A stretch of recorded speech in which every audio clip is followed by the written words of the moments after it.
The embarrassed UK government right now is scrambling for a refund after gambling on $20 million worth of Chinese-made coronavirus testing kits that did not work. According to the New York Times, the two Chinese companies were offering a risky proposition: 2 million home test kits said to detect coronavirus antibodies for at least $20 million.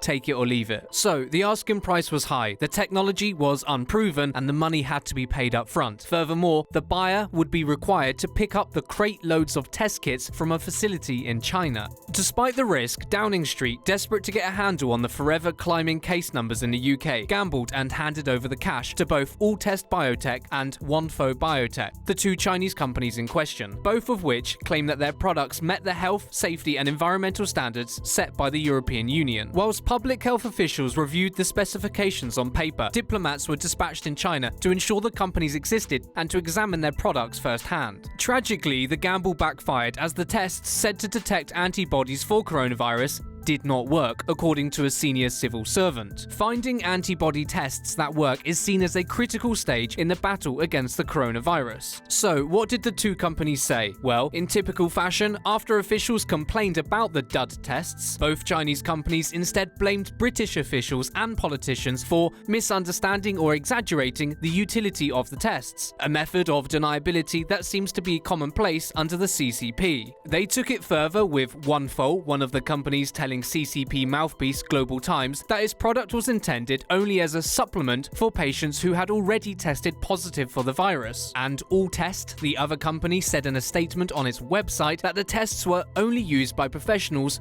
not by patients at home. The UK's Amateur Hour exposes how vulnerable and how desperate they are to win the war on the coronavirus, as all nations are. I covered this in a similar story when UFC star Conor McGregor called out the Chinese government for their, quote, barbaric behavior after they sent faulty PPE to Ireland. Check this out, as it's also got some pretty good animation. Conor McGregor's usually unwelcome noise is strangely enough welcome, as he has been particularly critical of the Chinese government amid the coronavirus pandemic. The self-proclaimed notorious has taken virtual swings at the regime and cast an unforgiving light after RTE reported that some personal protective equipment, or PPE, delivered from China, shockingly did not conform to safety standards. The 31-year-old was understandably less than impressed and ripped into what he calls the barbaric Chinese government for, quote, ludicrously inhumane behavior. Conor slammed China and labelled their actions truly horrendous. He added, not only are the prices being raised by these people on all our items, masks, visors, gloves, ventilators, respirators, oxygen containers, screen monitors, you name it, all jacked in price. The batches coming in are now of no use, ludicrously inhumane behaviour.